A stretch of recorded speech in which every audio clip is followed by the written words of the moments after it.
yang dapat kesehatan sehingga alhamdulillah kita masih dapat mengikuti kajian fikih yang dilaksanakan setiap 2 pekan sekali, masih membahas kitab Safinatul Najah. Seperti biasa, insyaallah nanti di akhir acara ataupun akhir kajian kami persilakan kepada bapak-bapak maupun ibu-ibu yang ingin bertanya. Wabarakatuh.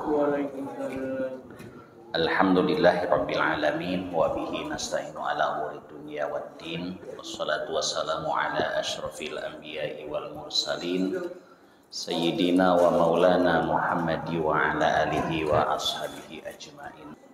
Ketua DKM Bapak Ahmad Hussein Pelu dan juga Imam Rawatib kita Bapak Haji Yahya, Bapak Ustadz Samsul Anwar, Bapak Ustadz Kholik, dan yang lain-lainnya yang saya tidak bisa sebutkan satu persatu namanya, tapi mudah-mudahan tidak akan mengurangi rasa hormat saya kepada semuanya, dan mudah-mudahan semuanya akan dimuliakan oleh Allah Subhanahu wa Ta'ala.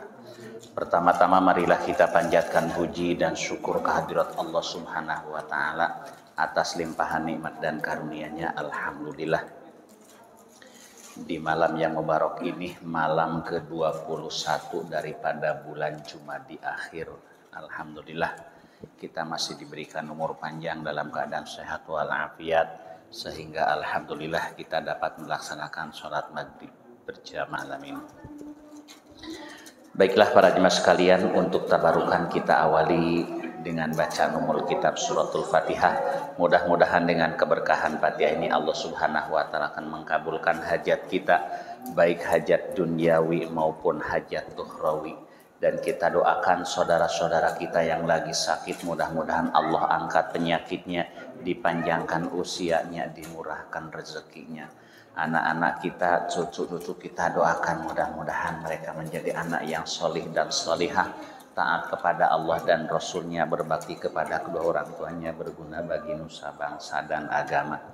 Orang tua kita, guru-guru kita, saudara-saudara kita yang telah mendahului kita, mudah-mudahan mereka dilapangkan di alam kuburnya, diterima amal ibadahnya, diampuni segala dosanya. Ala hadhihi niyah wa ala kulli niyatin salihah. Al-Fatihah. A'udzu billahi minasy syaithanir rajim. Bismillahirrahmanirrahim. Alhamdulillahi rabbil alamin. Ar-Rahmanir Rahim. Maliki yaumiddin. Iyyaka na'budu wa iyyaka nasta'in. Ihdinas siratal mustaqim. Siratal ladzina an'amta 'alaihim ghairil maghdubi 'alaihim waladdallin. Para jemaah sekalian, masih halaman 2, masih dalam pembahasan rukun iman yang kita udah bahas kemarin. Rukun iman ada 6. Yang pertama, beriman kepada Allah. Yang kedua, beriman kepada para malaikat. Yang ketiga, beriman kepada kitab. Maksudnya kitab-kitab Allah yang diturunkan kepada para rasul, kitab-kitab Allah yang diturunkan kepada para nabi.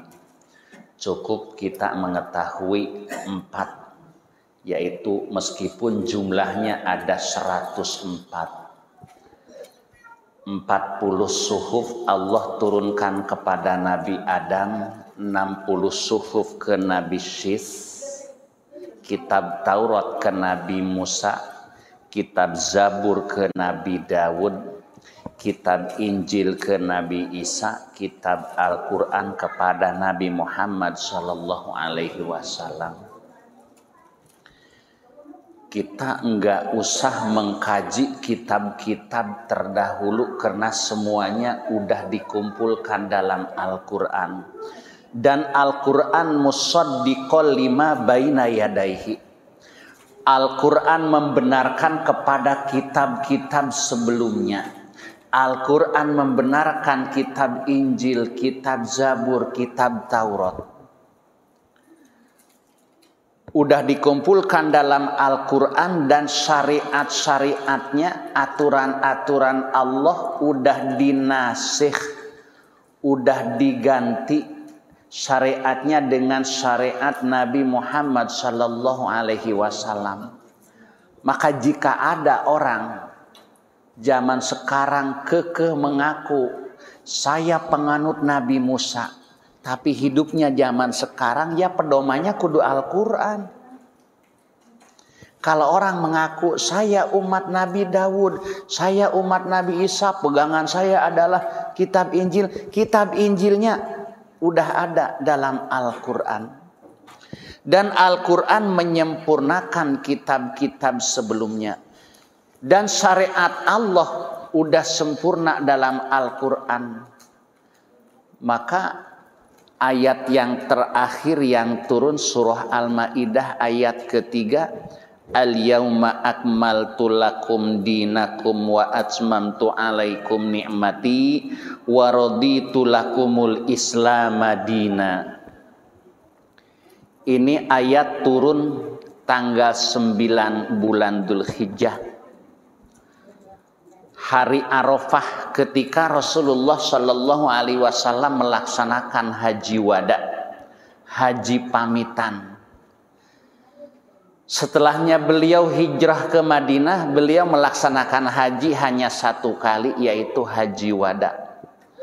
Ayat ini turun ba'da asar, ketika beliau Rasulullah Shallallahu Alaihi Wasallam ada di atas kendaraannya, yaitu di atas onta. Tiba-tiba Jibril datang. Muhammad, ini wahyu terakhir yang akan disampaikan kepada engkau. Setelah ini aku tidak akan disuruh lagi oleh Allah Subhanahu wa Ta'ala untuk menyampaikan wahyu kepada engkau, yaitu bunyi ayatnya, Al-yauma akmaltu lakum dinakum wa atmamtu alaikum ni'mati wa raditu lakumul islama dina. Al-yauma, pada hari ini, yakni hari Jumat tanggal 9 bulan Dzulhijjah atau dikenal dengan hari Arafah, kata Allah, akmaltu lakum dinakum. Pada hari ini telah aku sempurnakan agamamu untukmu. Maksudnya tidak ada lagi perintah dari Allah. Udah cukup sholat 5 waktu dalam 1 hari 1 malam. Puasa dalam 1 tahun hanya 1 bulan. Haji seumur hidup hanya 1 kali. Zakat bagi yang hartanya nisab hanya setahun sekali. Udah tidak ada lagi ayat perintah. Maka Al-Quran yang 30 juz itu udah sempurna. Yang 30 juz itu meliputi ayat amar, ayat nahi. Ayat amar itu ayat perintah. Ayat nahi itu ayat larangan. Ayat perintah seperti aqimus sholata wa atuz zakah. Dirikanlah sholat dan tunaikanlah zakat. Ayat larangan, wala taqrabuz zina. Jangan sekali-kali kalian mendekati perbuatan zina. Dan Al-Quran ini tidak ada perubahan, baik dalam hukum maupun tulisannya. Beda dengan kitab-kitab terdahulu, Taurat, Injil, itu udah banyak perubahan. Siapa yang merubah? Pendeta-pendeta Yahudi, pendeta-pendeta Nasrani. Hanya Al-Quran nggak bakalan ada perubahan. Karena Allah sendiri berfirman, Inna nahnu nazzalna dzikra wa inna lahu lahafizun. Sesungguhnya kami yang menurunkan Al-Quran. Al-Quran itu mempunyai nama Az-Dzikra, Asy-Syifa, Al-Qasas, nama-nama Al-Quran semuanya ada dalam Al-Quran.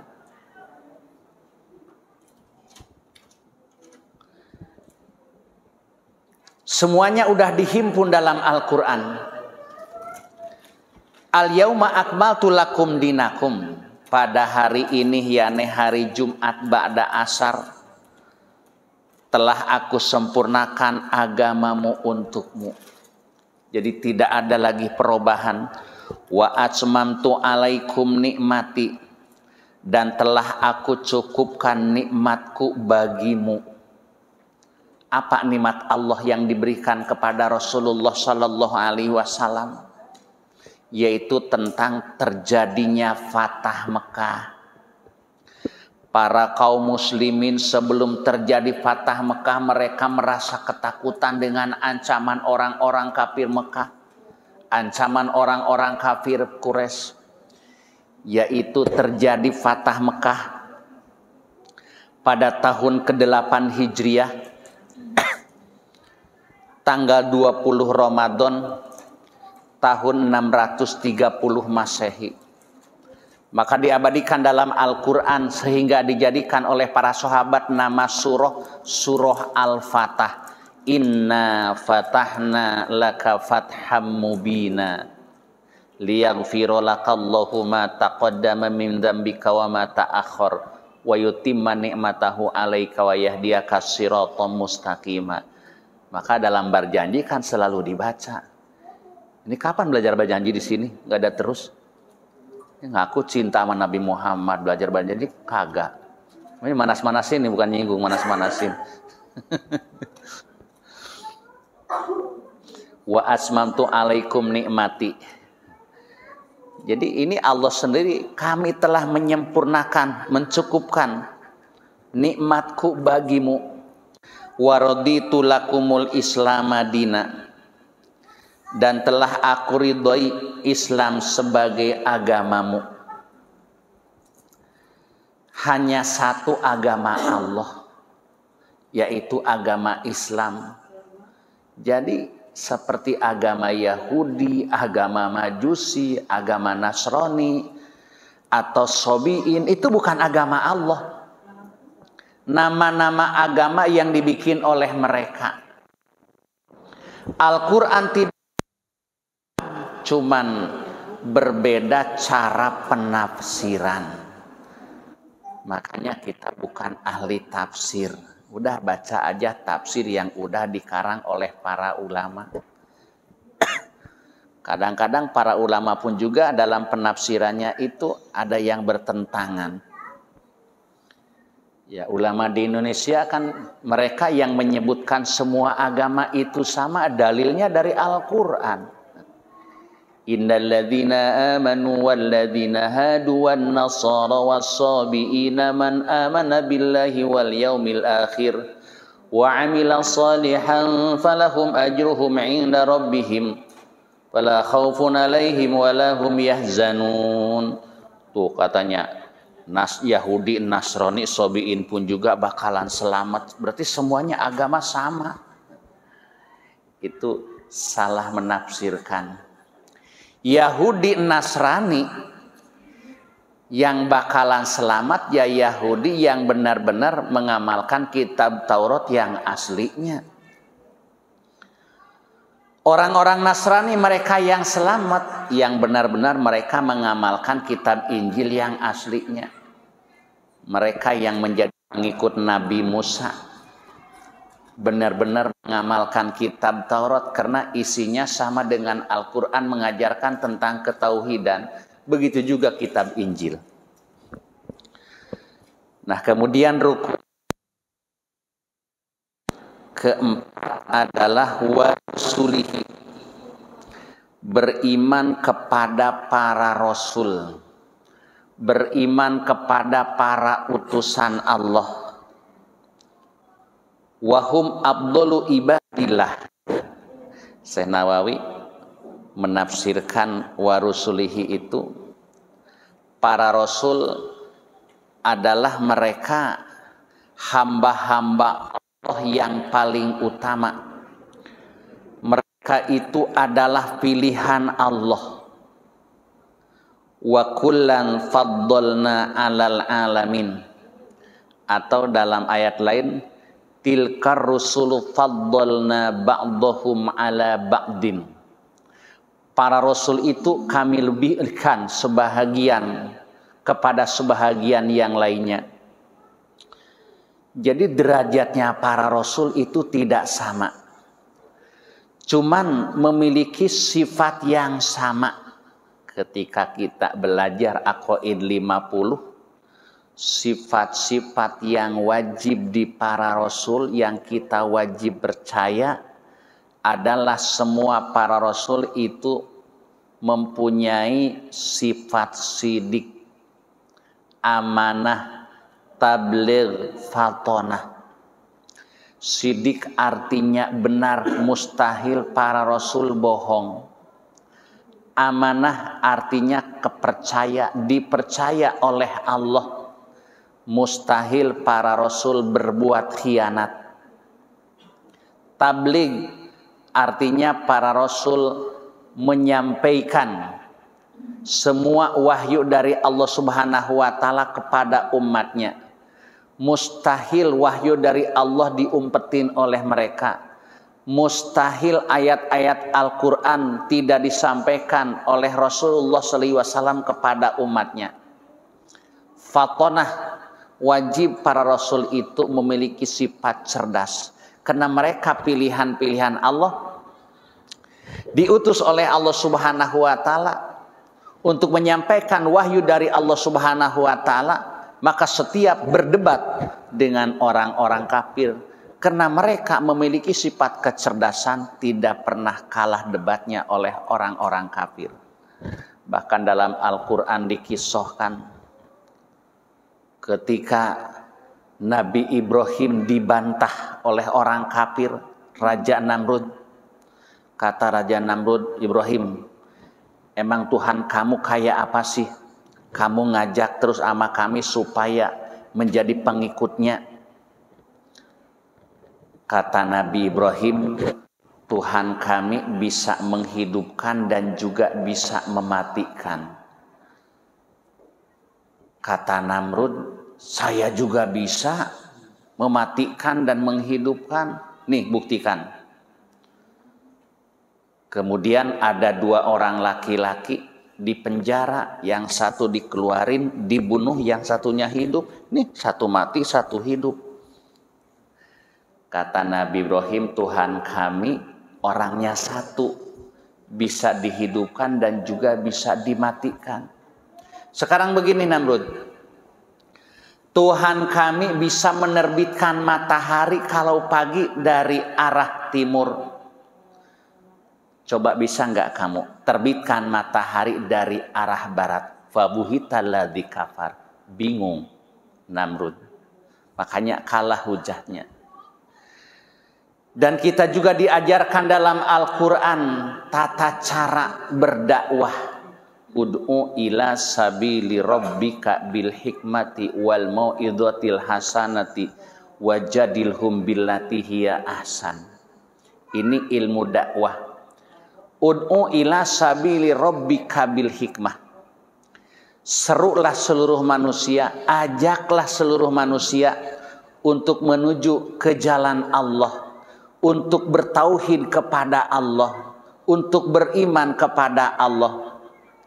Diajaknya bil hikmati. Pertama dengan hikmah. Hikmah itu kalau di nabi kenabian. Hikmah kalau di kita bukan nabi adalah ilmu. Jadi kita berdakwah pertama ya kita punya ilmu.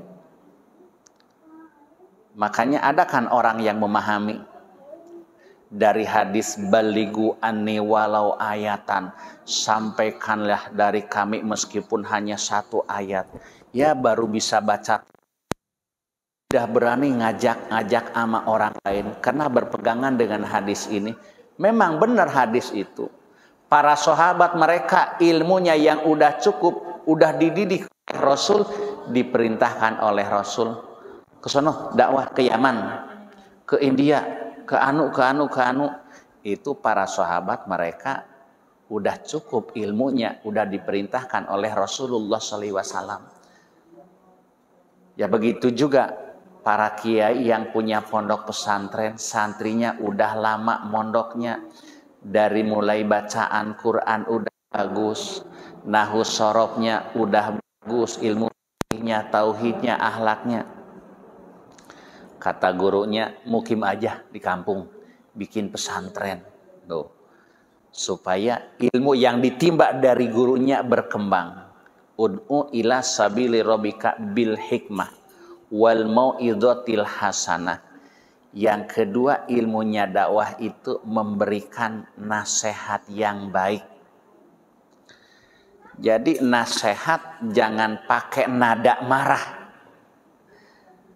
Makanya Rasulullah SAW dakwah itu orang-orang kafir mereka merasa tertarik karena dengan tutur katanya beliau sopan santun. Wajadilhum billati hiya ahsan. Yang ketiganya, bermujadalahlah dengan cara yang baik. Nah, lingkungan kita para jemaah sekalian, akidahnya berbeda-beda. Ya, saya hidup di Jakarta kan bukan satu akidah.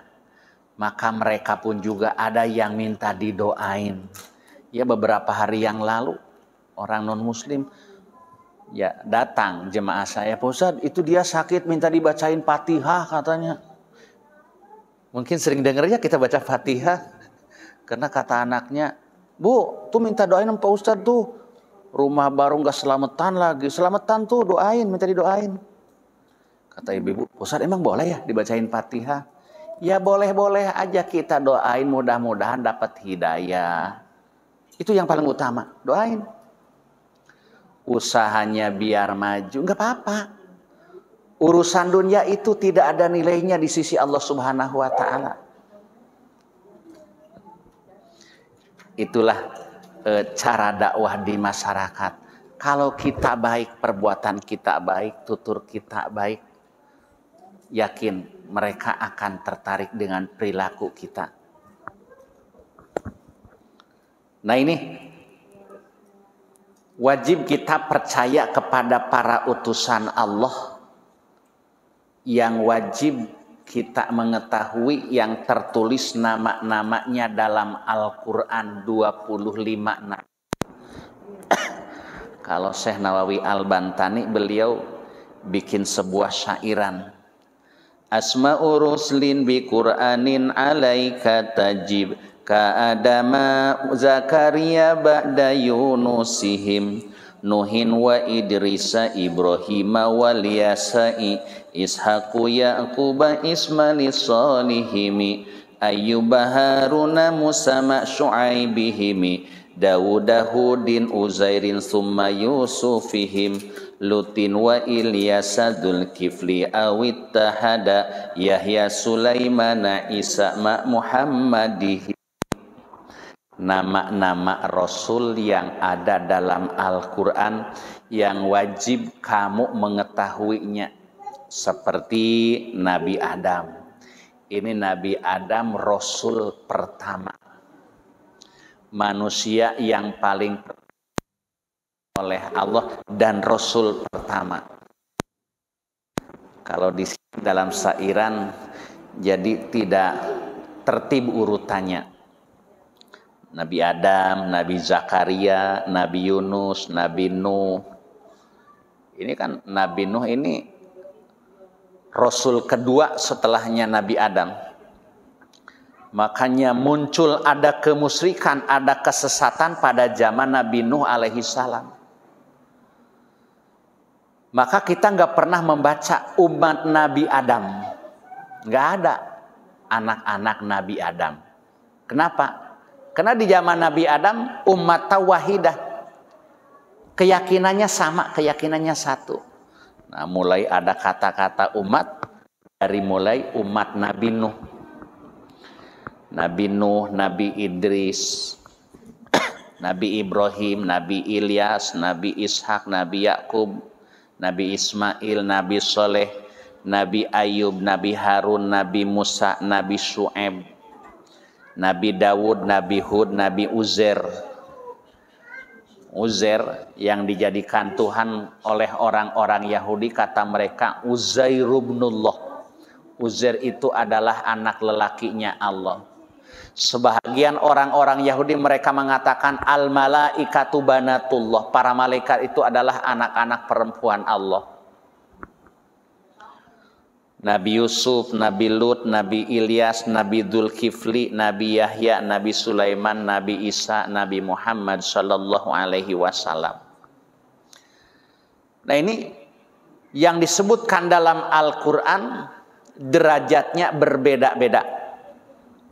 Maka para ulama sepakat para nabi yang memiliki sifat ulul azmi ada 5.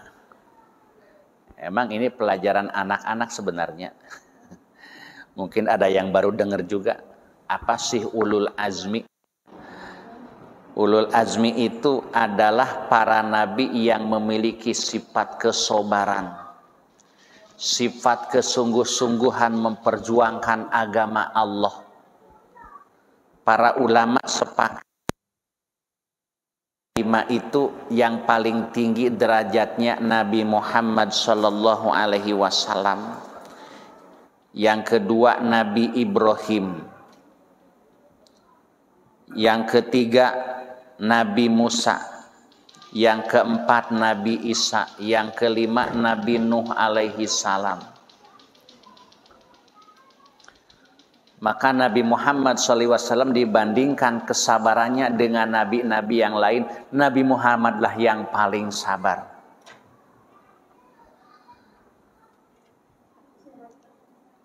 Bahkan beliau dikenal dengan Sayyidul Mursalin, Sayyidul Anbiya, pemimpin para rasul, pemimpin para rasul. Maka oleh ulama dibikin sebuah syairan yang biasa dibaca oleh ulama-ulama Betawi setiap mau mengaji. Imam Qusairi ya. Muhammadun sayyidul kaunaini wassaqalaini wal fariqaini. Muhammadun sayyidul kaunaini wassaqalaini wal fariqaini minal arabi wal ajami. Beliau adalah Sayyidul Kaunain, pemimpin 2 golongan, golongan Arab dan golongan Ajam. Dan beliaulah yang pertama nanti di akhirat yang diizinkan oleh Allah Subhanahu wa taala untuk memberikan syafaat kepada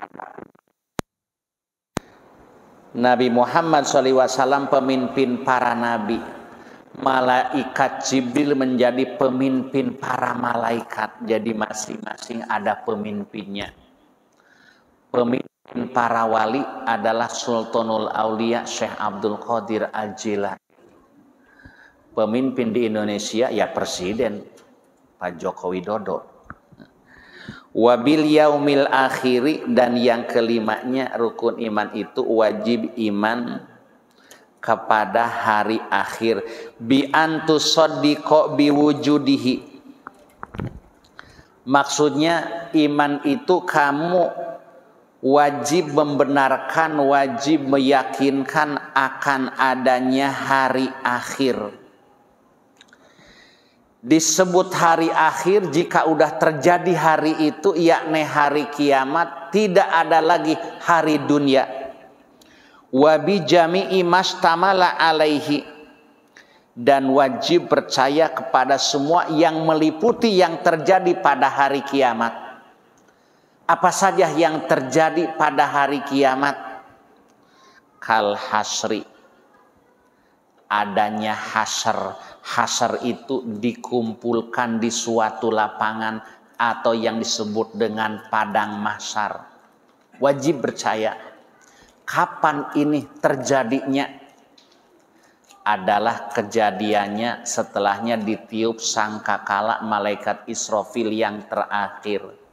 Ada ulama yang berpendapat malaikat Israfil itu meniup sangkakala 3 kali. Makanya ketika tahun baru ada juga tuh orang mengatakan Enggak haram niup trompet. Malaikat Israfil juga niup trompet. Jangan disamain malaikat Israfil. Ini orang ngebela amat ya niup trompet. Trompet yang ditiup itu kebiasaan orang-orang Nasrani. Kalau malaikat Israfil diperintahkan oleh Allah 3 kali beliau meniup. Yang pertama tiupan mengejutkan, tiupan mengagetkan, sehingga ibu-ibu yang lagi hamil banyak yang keguguran. Ibu-ibu yang lagi nyusuin anak saking kagetnya mendengar tiupan malaikat Israfil, anaknya ditinggalin. Kalau ditinggalin ke Arab, ke Malaysia itu mah gara-gara nyari duit, bukan takut dengan tiupan malaikat Israfil. Tiupan yang kedua, tiupan mematikan. Kullu man 'alaiha fan. Setiap makhluk pasti binasa. Tiupan yang ketiga, tiupan dibangkitkan dari kubur. Makanya orang-orang yang sekarang jasadnya udah dikubur, ruhnya hidup, ruhnya masih utuh. Makanya ketika kita ziarah ke kuburan, kita memberikan salam, mereka menjawab salam kita. Buktinya Aisyah radhiyallahu anha, beliau pernah bertanya kepada Rasulullah SAW, ya Rasulullah, apa yang aku katakan ketika aku ziarah kubur? Kata Rasul, quli assalamualaikum daru qaumi mu'minin antumus salaf wa nahnu insyaallah bikum lahikun. Salam sejahtera wahai para penghuni kubur, kalian telah mendahului kami dan kami insyaallah akan nyusul kepada kalian. Kita punya janji nanti insyaallah akan ketemu, akan nyusul dengan para penghuni kubur. Saya pernah ditanya sama keponakan, Mang, kok pakai insya Allah? Emang semuanya juga insya Allah. Kan kita pasti yakin Mang bakalan mati.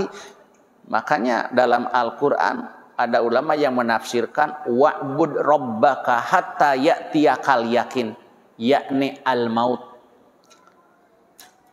Sembahlah Allah sampai datang kepada kamu al-yakin, yakni al-maut. Kan pasti Mang kita bakalan mati. Iya pasti kita mati. Cuman kita udah punya kepastian gak akan ketemu dengan mereka. Apakah mereka ke neraka, kita ke surga? Apa kita ke surga, mereka ke neraka? Kan belum tentu.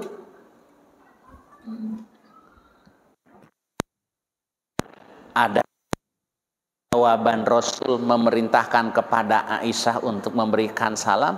Berarti ruh mereka itu masih hidup. Dan emang kematian hanya terjadi di dunia. Kematian terjadi hanya 1 kali, kalau hidup 2 kali.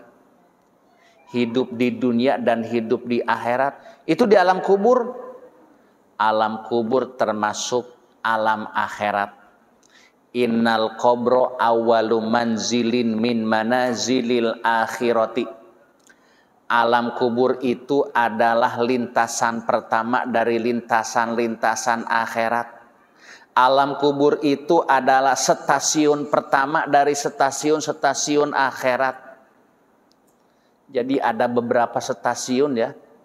Alam kubur, alam ba'as, stasiun ba'as, stasiun ditimbang amal, kemudian dihisab amal, kemudian stasiun melewat jembatan Shirathul Mustaqim.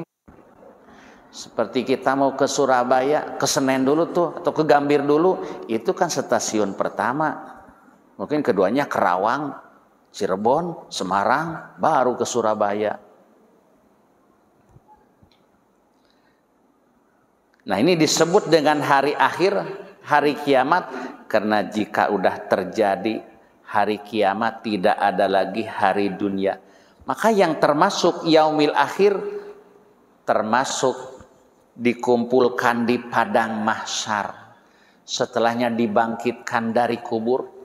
Maka dalam hadis disebutkan la tazulu qadama abdin yaumal qiyamah hatta yus'ala an arba'ati asya'a an umrihi wa an jismihi wa an amalihi wa an malihi. Belum saja seorang hamba melangkahkan kedua telapak kakinya, belum saja berdiri, baru bangkit dari kubur, akan ditanya tentang 4 perkara. Yang pertama akan ditanyakan tentang umurnya. Fima afnaita, di mana dihabiskannya umur kamu. Ya Allah, saya kalau ingat hadis ini, ya Allah, umur saya udah lebih setengah abad. Ini akan dipertanyakan masing-masing oleh Allah Subhanahu wa taala, di mana digunakan umur kamu?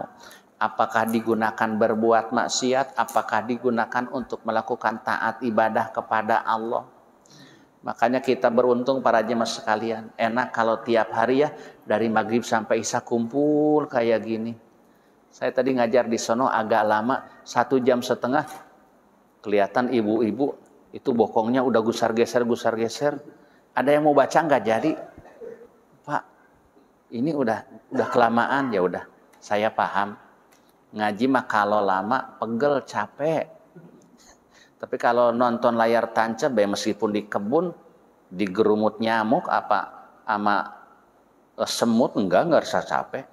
Aneh ya. Padahal di masjid ini bersih, wangi, adem, tapi rasanya capek. Yang bikin aneh kalau Jumatan ya, apalagi yang datangnya ada yang jam 11, setengah 12, yang datangnya jam 12, itu pulang itu pengen ngopi, pengen makan. Kenapa ya? Kayak digandulin beras 1 kintal. Nah ini termasuk meliputi tentang kiamat itu dikumpulkan di padang mahsyar. Adanya hisaban amal, adanya balasan amal, adanya timbangan amal. Amal-amal kita akan ditimbang para jemaah sekalian.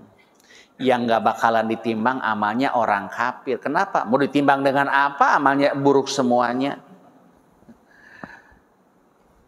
Maka kita sering dengar dari guru-guru kita, kalau bulan Ramadan arwah-arwah kubur siksaannya diistirahatkan. Diistirahatkan itu bagi mereka yang mati dalam keadaan iman. Kalau mati dalam keadaan musyrik, enggak ada diistirahatkan. Ada diringankan menjelang ditiup sangkakala malaikat Israfil. Mereka diringankan siksaannya hingga bisa tidur. Begitu ditiup sangkakala oleh malaikat Israfil, mereka kaget. Maka disebutkan dalam Al-Quran surah Yasin, qalu ya wailana man ba'asana min marqadina. Ini kan sakta. Hadza ma wa'ada ar-rahman wa sadaqal mursalun. Mereka siksaannya diringankan oleh Allah sehingga bisa tidur. Begitu ditiup sangkakala oleh malaikat Israfil, suaranya keras, mereka terkejut, bangkit dari alam kubur. Sambil mereka mengatakan, ya wailana mamba'asana mim marqadina. Waduh, celoko gua nih.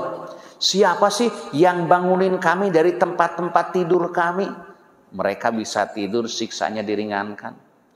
Dijawab oleh malaikat, hadza ma wa'adar rahman wa sadaqal mursalun. Inilah ma wa'adar rahman, yang dijanjikan oleh Tuhan yang sifat Rahman, dijanjikan akan terjadinya hari dibangkitkan dari kubur. Wasodaqol mursalun, dan benarlah para utusan Allah ketika di dunia ngasih kabar kepada kalian akan terjadinya hari dibangkitkan dari kubur.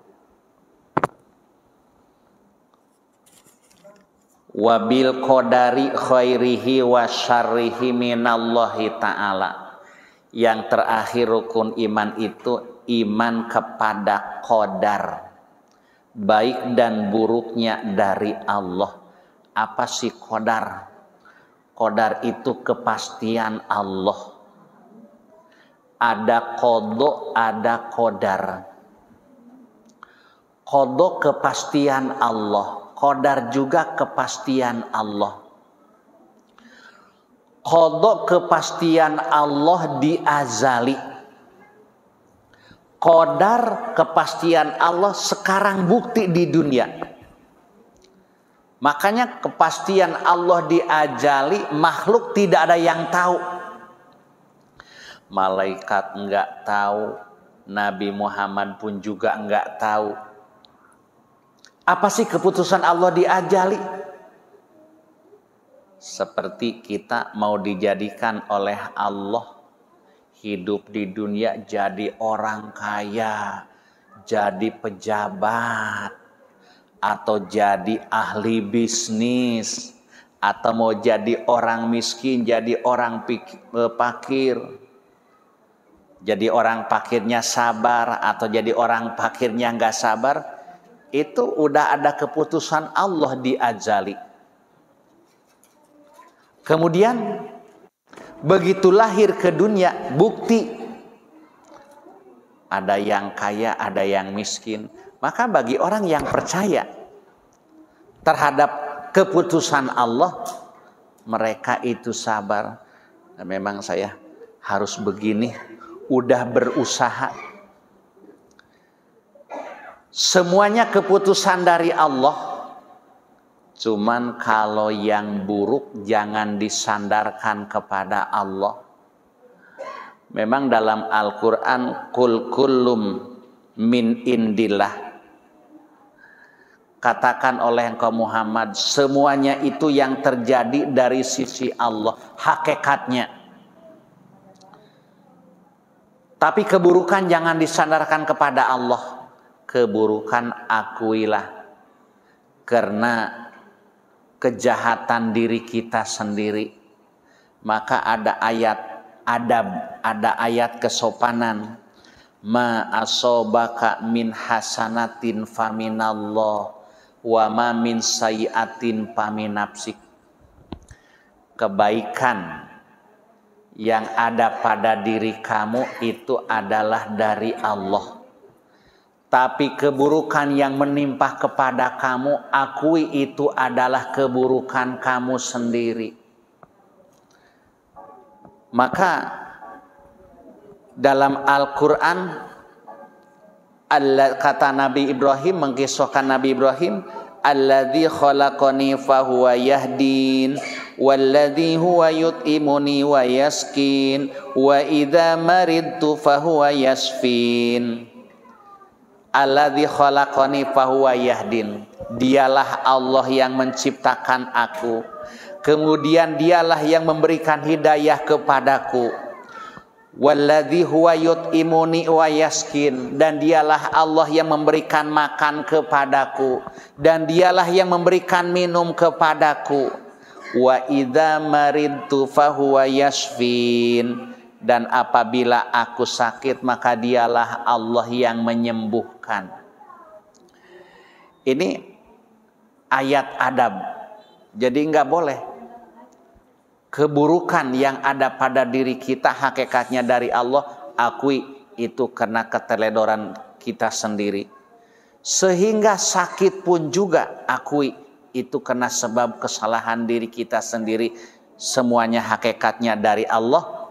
Maka dalam ilmu tauhid ada yang disebut dengan af'alullah al-mukhtar, ada af'alullah al-mudtar. Kan dalam Al-Quran disebutkan wallahu khalaqakum wa ma ta'malun. Allah yang menciptakan kamu dan Allah yang menciptakan yang kamu perbuat. Maka dari itu kalau keburukan akui itu adalah kesalahan diri kita sendiri. Ada pekerjaan Allah Al-Mukhtar dengan hasil usaha kita.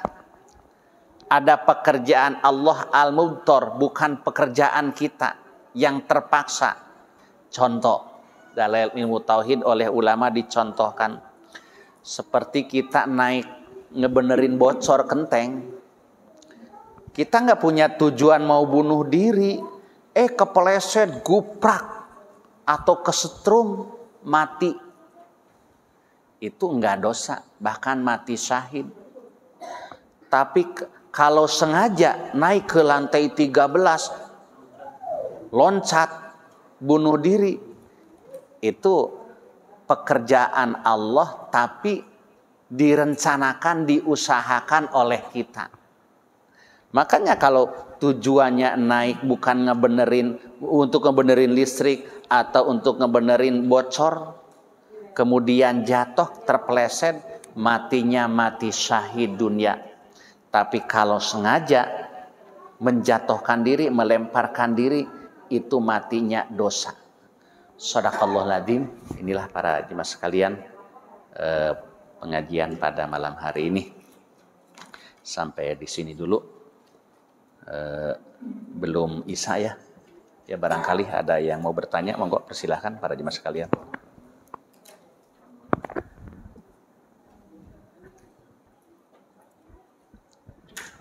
Nggak ada yang nanya.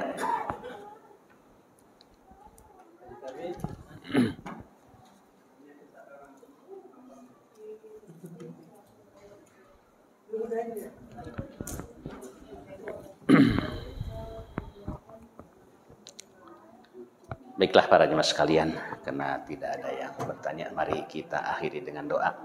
Mudah-mudahan doa pada malam hari ini akan dijabah oleh Allah Subhanahu wa taala. Liridho ilahi ta'ala wa li syafaati Rasulillah sallallahu alaihi wasallam. Al-Fatihah. A'udzubillahi minasyaitonir rajim. Bismillahirrahmanirrahim. Alhamdulillahirabbil alamin arrahmanir rahim. Maliki yaumiddin. Iyyaka na'budu wa iyyaka nasta'in. Ihdinas siratal mustaqim.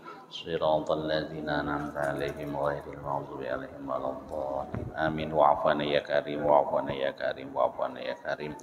Ya arhamar rahimina irhamna, ya arhamar rahimina irhamna, ya arhamar rahimna, wa'afina wa'fu anna wa 'ala ta'atika wa syukrika a'inna ya hayyu ya qayyum ya dzal jalal wal ikram fa'akrim lana bi fadlika wa ridhaka ya Allah wa ridhaka ya Allah, ridhaka ya Allah. Allahumma bihaqqil Fatihah wa sirril Fatihah wa karamatil Fatihah iftah lana abwabal khair واختم لنا بالخير واجعلنا من أهل الخير. اللهم سلم إسلامنا وسلم إيماننا وسلم اعتقادنا وسلم معرفتنا من دار الدنيا إلى دار الآخرة. اللهم اختم لنا يا الله بحسن الخاتمة ولا تختم علينا يا الله بسوء الخاتمة. ربنا آتنا في الدنيا حسنة وفي الآخرة حسنة وقنا عذاب النار. وصلى الله على سيدنا محمد النبي الأمي وعلى آله وصحبه وبارك وسلم. سبحان ربك رب العزة عما يصفون وسلام على المرسلين والحمد لله رب العالمين. السلام عليكم ورحمة الله وبركاته. Waalaikumsalam warahmatullahi wabarakatuh.